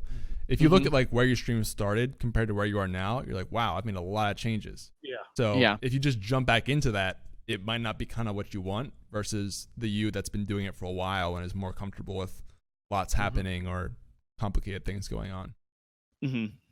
So cool. Panny, thanks for the question. Appreciate that. Good one as always. We have another caller, Steamer. This is a record for callers today. Almost the entire show with callers. Yeah. Good old Steamer calling back on the show. Let's see what he has to say here. Steamer, hello. You there? See your icon. Hey there, how y'all doing? Good, man. How are you doing today? Doing good. Belly 333 love. Thanks, man. So I had an idea. This is more a what do y'all think kind of a thing, but there's some games where you can find little or no activity in terms of streamers. Well, we have some other spaces like Fortnite where there's just tons and tons of people. And the idea was to do some kind of a power ranking within each game where the person or people who are in, let's say, the top 10% or a power ranking of 10 in that game. And then you earn some kind of a cumulative score as a streamer. And I'm wondering if that would incentivize people to kind of get out of those channels that everybody's in and also provide more content for people who are viewers. So you're talking about like a system built into Twitch that would recognize top streamers of each category? Well, you could still move from game to game, but strategically the streamer might position himself in games where it's got less traffic on any given day. So that their ranking would be higher, and maybe that's used for evaluating things like partnership. I don't know, but it provides the viewer with more content. A game that's got fewer streamers and all of a sudden has more streamers because they're trying to get a better power ranking. So I think the thing with that is like the reason why some of the games don't have barely any streamers in there is because they also don't have very many people watching those. Yes. You know what I mean? It's not that the supply is low; it's that the demand is even lower. You know what I mean? Like nobody wants to watch Half-Life 1, unfortunately. Yeah, you like know what I mean? Like, yeah, because I know exactly what you're saying. Like having a new streamer in there or a couple of new streamers isn't really going to increase. Like, there aren't a bunch of viewers that are sitting there just like, man, nobody streams this game. I totally watch it, but nobody's streaming it, because if that were the case, people would stream it. So right. I think the idea is cool, like having recognition for maybe this person is kind of like a premier Rainbow Six streamer or something, or having some sort of like achievements or credibility that people can see would be nifty.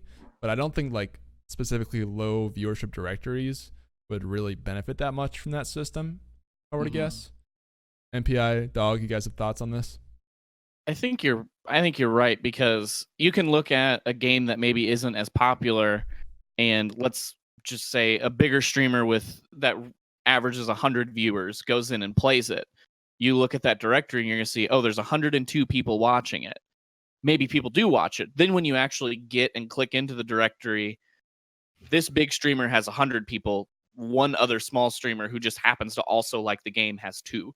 right. Once that big streamer is done with that game, you're going down to 2 in the directory, and that's it. And that means there's 100 people watching that streamer, not the directory. That game. Yeah. Right. Yeah. There are 100 people who happen to be watching that streamer because they're the only one in the directory. Well, not even that, just because they want to watch him. They don't really care about the game. Yeah, exactly. Yeah. They're watching that person. They didn't necessarily follow the game. They followed the streamer. Yeah. And so when they're done with that game, they're back out of that directory into whatever the directory that streamer moves to. So it might bump a few things up a little bit, but I don't think it would be enough to incentivize bigger streamers to go do it. I guess, if that makes sense. Yeah, I agree. And I think it would also just be, you'd be jumping around too much just trying to get the ranking, that you wouldn't be able to build an audience. Because it might be, this week it's Halo, next week it's League of Legends. Those are completely different games. And if you like Halo, but you don't like League of Legends, you're going to go to it just to get the power ranking, and you're not going to like the game.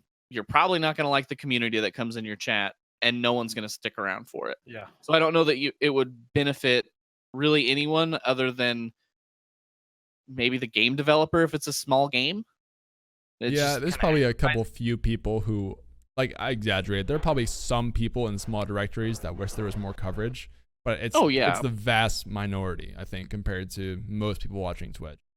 Right. But Steamer, is there anything like we're missing, you think, or different thoughts on this? Well, so as a high level statement, I'm streaming only mobile games, and what I'm finding is there's about 3 or 4 things that get any attention at all on Twitch, and I see an opportunity to grow a bigger audience for that specific sector, and then indie games as well. There's some really cool indie games out there where no one's really playing in the space because there's not even someone in the channel period or the game period to even start giving it a chance to kind of grow and develop. You got to have somebody to get someone in there to start looking. I'll go look for a specific game and nobody's in there, so I just move on to the next one. Yeah, like to me that turns into be a marketing thing where like you'd have to have the game developer pay for their game to have a promotion like that or something. Right. Like I don't feel like that's really as much on the streamers as much as just like either the game to be really good or the game to be really good at marketing their game to people to watch. Yeah. If that makes sense.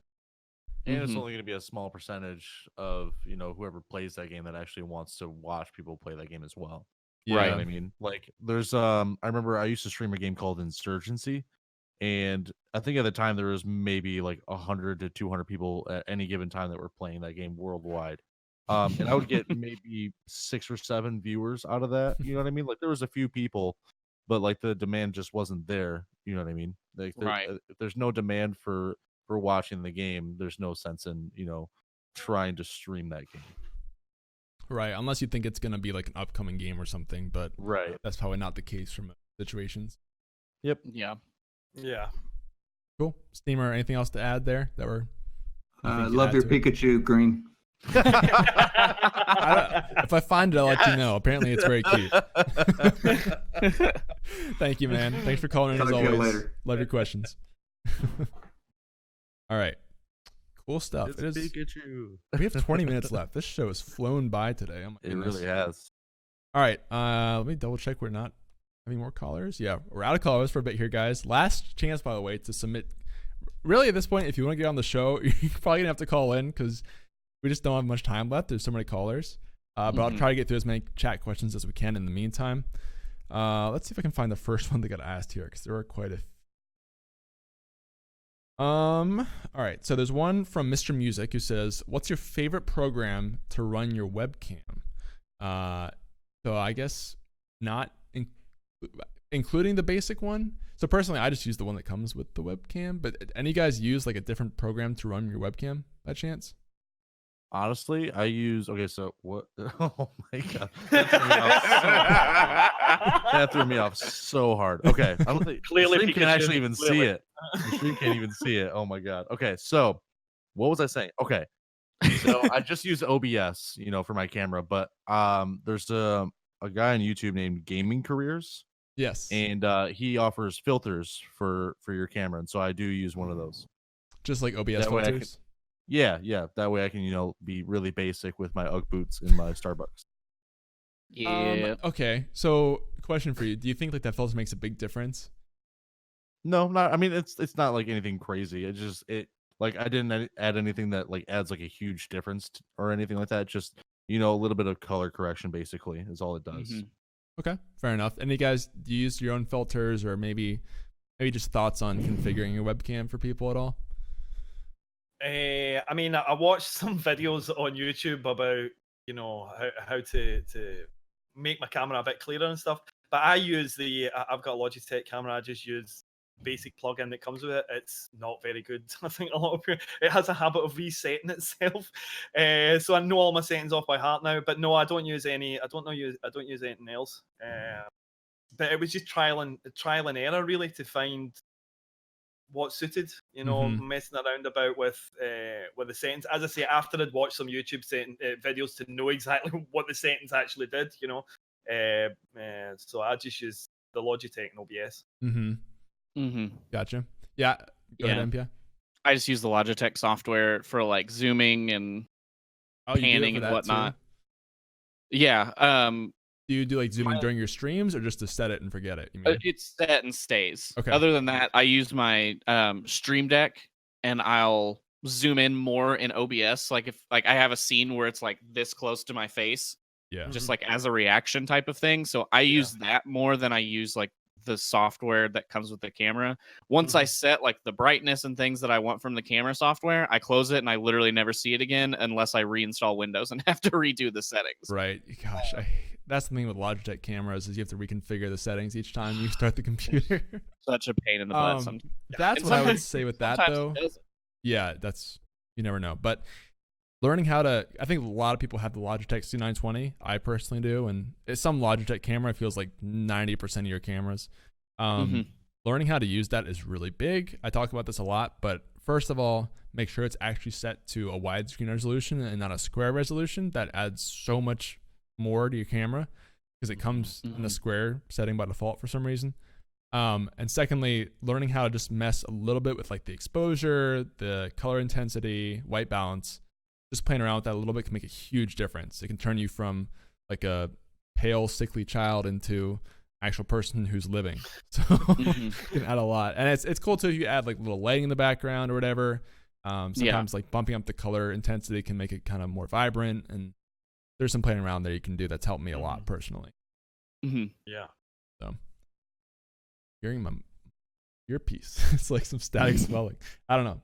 But thank you for the question. That was Mr. Music. Thanks for that. Next one is from Heedhom, who says, please ask the team what makes them feel like they had a good stream and what's the first thing they do when they get off. This is kind of cool. So for you guys, how do you kind of judge a good stream? And also, what's the first thing you do when you get off your stream as a little side thing there? Dog, how about you, man? What constitutes a good stream? Just coming off and having had a fun, you know, going in and knowing that I've interacted with a lot of people, we've had a lot of laughs. That constitutes a good stream for me. What the first thing that I do when I get off is get food. Always get food. I feel really guilty at times because I'm an awful one for raiding and running, as I say. You know, I raid. I spend not enough time or not as much time as I'd like to in the person's channel that I've raided because I'm so hungry. You know, I think I probably should eat a bit more during stream, and that that might counteract that. But yeah, definitely getting something to eat is the first thing. Is the first thing that I do. Gotcha. Okay. MPI, how do you judge a successful stream, and what's the first thing you do after? I think just like Dogg said, if you've had good interaction with chat, you've connected with a lot of people, you had a fun time, there were a lot of good laughs, or if you're doing art or something like that, maybe you finally finished a project you've been working on, or just made something really cool, or even learned something new about the software that you're using and kind of like shared that with everyone. I always think those are big successful days. I think the first thing that I do whenever I get done is I immediately go to the restroom because I drink about 3 of these a day. Yep. If not more. So immediately I'm like, I have to go to the bathroom now. Other than that, typically I'll, if it was like a really big day, we had a lot of viewers or maybe new people came in or we had some really big raids, I might make a tweet about it. Just like, hey guys, stream was freaking great today. Thanks for hanging out. You know, thanks for the raid, Vlog, or whoever it was that day. I appreciate it. And then we pass the love on to whoever I raided. Or I'll just mention something in the Discord server. Just, hey guys, thanks for hanging out today. It was really fun. I'm glad that you took your time out of your day to spend it with me. Right. Following up and just kind of finishing that off nicely. Yeah, because a lot of times too, that can lead to more conversations, especially if you have a Discord server. It could lead to, well, we were talking about this on stream, but sorry we had to end stream. Let's keep talking about it here because I can take my phone away from my computer desk and chat in Discord. Because a lot of times when I'm done, I will get away from my desk for 15, 20 minutes just to be away from it. Yeah, that makes sense for sure. Can I come back in there on what MPI said? Yeah. About tweeting. I also once I get something to eat, I like to go back through and DM people about if they've come in with a raid or a host, or maybe they've donated some bits or subscriptions. I'll subscribe. I like to go and send them a DM and thank them, and I'll just to give something back for that support, and to recognize that support and let them know that I'm really thankful for it, so that's part of my routine after I eat. Yes. Oh my gosh, I'm the same way with the eating. Gotta eat something after that. Val, how about you, man? How do you judge a good stream, and what do you do afterwards? Judging a good stream, I mean, definitely, and engaging with chat, being entertaining, making connections with people. But there's also like it's hard to really describe. Just you can kind of see it when you find a certain stream. There's just a passion that the streamer has for it. Like when you can just see, how much they really care about everything, and how much effort they put into it, whether it's just physical effort like into building everything and creating everything for their setup, or just a mental effort into growing as much as they can every day.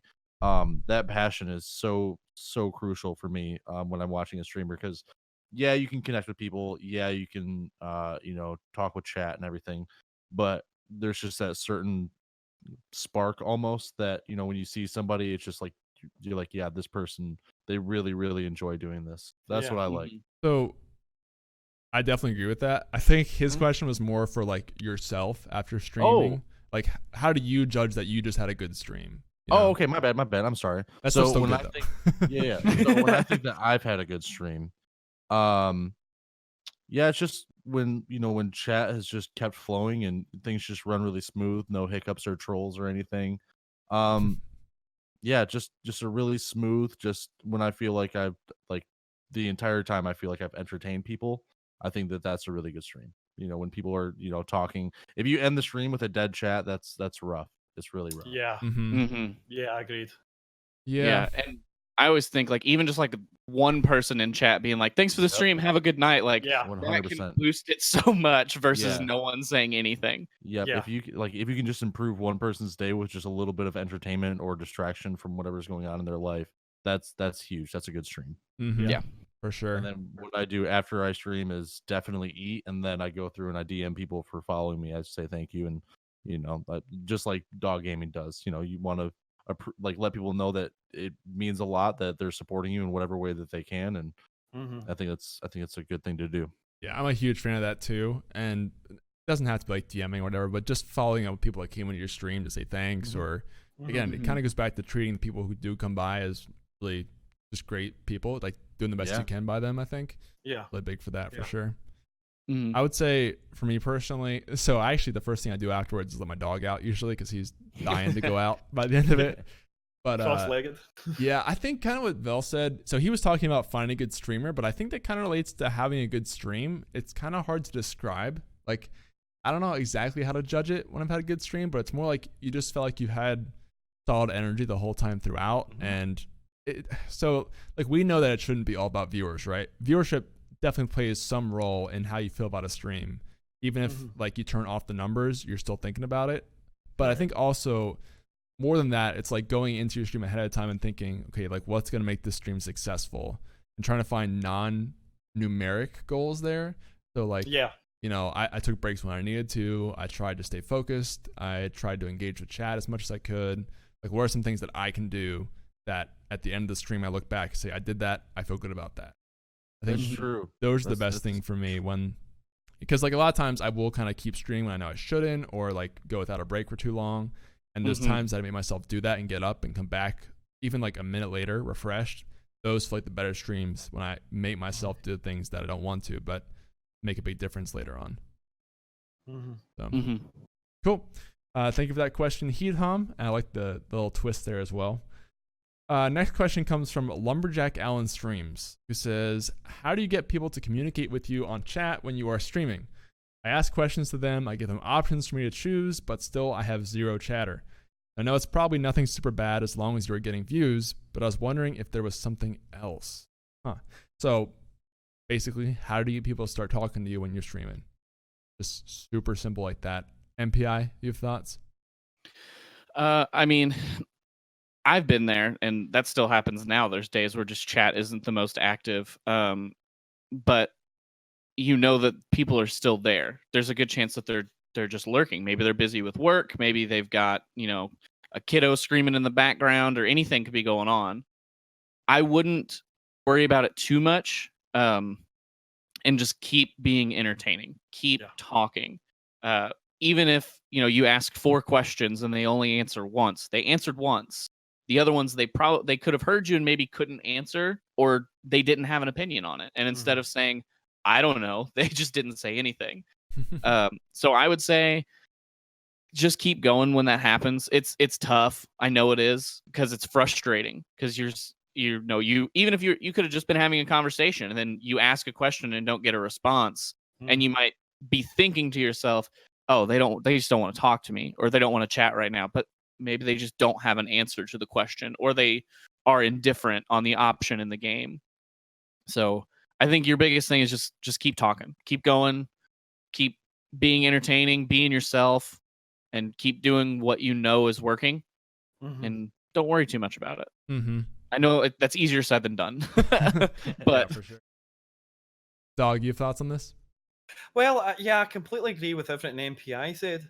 I think one of the other things to try is you can't let these things affect you in stream. You've got to try and, if you're not getting the response, you could, as MPI said, you could be in a conversation with someone and then the reply stop, but they're still in the channel. Like you said, for all you know, they dropped their cup. They've got to clean it up. Any number of minor things could have happened that has meant that they've not answered that question, or interacted with you. But you can't take that in a negative way. You can't let that, dampen down you or get on your mind, because it's not going to benefit you. It's not going to benefit you. It's a weird thing about streaming, is that it's okay to take. You've got to try and take everything from the positive. You've got to get that positive feeling, and it's great to take that. But the negative stuff, you can't. It's got to be water off a duck's back. You've got to. It has to wash over.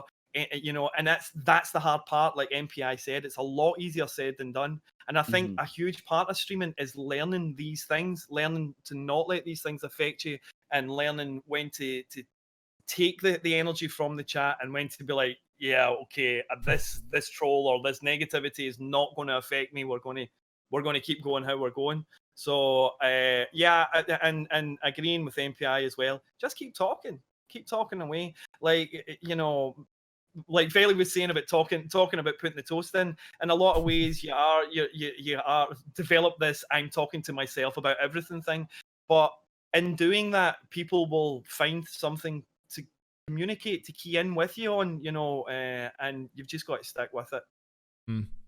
Absolutely agree with that stuff. Phil, what are your thoughts? As far as lurkers, like, don't worry about asking lurkers too many questions or anything like that. Let them lurk. They're still doing you a favor by being there. You know what I mean? If you do have lurkers, you honestly should be, more on edge about being entertaining, because what's going to happen is it's going to put you up higher in the directory. And so more people are going to come in and out of your channel. And like I always say, the viewer count only refreshes, I think, at least it used to be every 30 seconds. You know what I mean? And so if somebody comes in and if somebody comes in and you're not entertaining, they're probably going to, or if somebody comes in and you're not saying something that's entertaining immediately at that point, they're probably going to give you 10 seconds max before they go find another streamer. Because that's just how it is. It's like, because there's so many options out there for streamers that they can watch.